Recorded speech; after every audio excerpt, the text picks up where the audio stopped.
kalau misalnya saya kembali soal psikologis para kader sekarang, sudah siap belum sih menerima sosok baru, sosok muda, sekalipun juga Trah Yudhoyono untuk menggantikan Pak SBY? Ya, kalau bicara siap, itu kita buktikan di 2020. Karena itu kongres saat ini. Tapi sekarang sebagai pimpinan, beliau ini kan sebagai panglima yang sudah dari tahun lalu sebenarnya dikasih mandat sebagai komandan Kogasma. Kali ini hanya lebih kepada penegasan. Karena masih kadang-kadang menunggu Pak SBY, menunggu AHY. Jadi ada dua nih kadang-kadang di lapangan yang kita temukan. Tapi saat ini sudah jelas bahwa penjurunya adalah AHY. Jadi AHY yang akan memimpin DPP, akan memimpin seluruh DPD, tim pemenangan ini semua akan dipimpin oleh AHY, tentunya dengan berkoordinasi dengan kekuatan-kekuatan yang lain gitu, dengan pejabat-pejabat lainnya yang terkait gitu. Tapi kan bagaimanapun kemudian pasti ada yang merasakan juga kader di daerah mungkin atau juga pemimpin-pemimpin di daerah merasakan saya ikut membesarkan juga kaderisasi dari lama. Bagaimana sekarang? Kalau mereka lihat itu tadi, lagi-lagi partai ini kan bukan milik sendiri ya, bukan milik ketua DPD atau milik apa, tapi kan mana yang terbaik buat partai ini dan juga masyarakat. Sekarang kalau kita sandingkan, AHY lagi-lagi kita kembali nih. Demokrat dan AHY, tahun lalu 21% AHY. Demokrat aja hanya 10% loh 2014. Harapan kita bagaimana elektabilitas AHY sebagai cawapres tahun lalu yang mencapai 21% itu bisa kita transformasikan ke elektabilitasnya Demokrat gitu loh di tahun 2019 ini.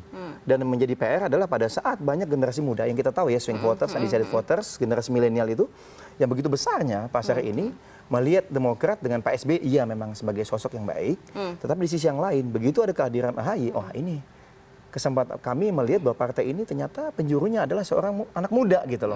Dan ini adalah satu-satunya partai yang ada anak muda nih sebagai di garda terdepannya saat ini gitu loh. Sehingga tentunya generasi milenial ya yang banyak menjadi undecided voters sama swing voters tentu akan menjadi wah ini suatu daya tarik tersendiri nih bagi Partai Demokrat gitu. Jadi sangat mapan dengan Pak SBY, tapi kita juga punya kekuatan prospektif dengan sosok AHY ini dan partai dan juga kader di bawah tentunya menjualnya sangat mudah. Kita punya pengalaman 10 tahun dengan Pak SBY dan Pak SBY tidak kemana-mana kok, masih sebagai Ketua Umum Demokrat gitu.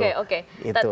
Menarik tapi ada juga. AHY ini sekarang nih. Gitu Prof menarik juga kalau dibilang katanya menjualnya sangat mudah. Ini apakah semudah AHY itu sekarang? tahu unicorn nggak sih? Karena bagaimanapun mesinnya. Kan tadi dibilang ini segmennya milenial mau ngambil segmen rebutan ini, rebutan gitu.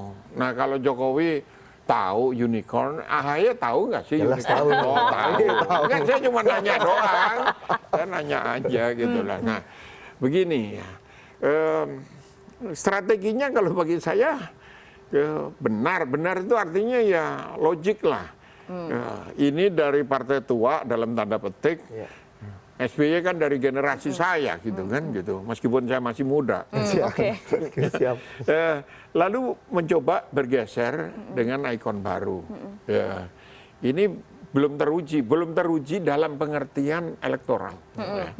Kenapa? Ujiannya sekarang ini. Ini ada pilpres. Sikap Demokrat ragu-ragu ke 01, 02, akhirnya ke 1,5 dan setengah dan 2,5 gitu. Ya karena bingung. Yang kedua pertarungan internal kan dalam pertarungan internal orang itu mencari primus inter pares yang terbaik dari semua yang baik gitu.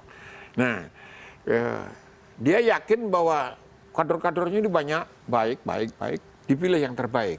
Persoalannya, apakah primus inter pares yang internal Partai Demokrat itu juga diterima oleh publik? Karena yang milih nanti publik, gitu lah. Nah di situ muncul kasus berikutnya lagi. Pilpres yang serentak dengan pemilu legislatif, dengan DPD, dengan pilkada, segala macam kayak sekarang ini, itu membuat peta ini rumit dan unpredictable. Omong kosong kalau ada analis politik yang bisa bilang ini begitu dengan survei sampelnya populasi 100% nggak bisa juga. Artinya apa? Ya mari kita lihat. Apakah strategi yang image baru ini. Ya, image baru, strategi menggerakkan para unicorn ini supaya uangnya nggak lari ke luar negeri gitu kan. Nah, itu efektif atau tidak gitu. Yang Dan itu perlu devil's advocate. Nggak bisa seperti selama ini. Saya beranggapan mimpi besarnya SBY itu seolah-olah realitas politik di tingkat kecil-kecil parsial itu ya seperti itu. Tidak, buktinya elektabilitas partainya turun kok. Iya, gitu iya. Untuk menyaksikan video lengkapnya, klik link di bawah ini.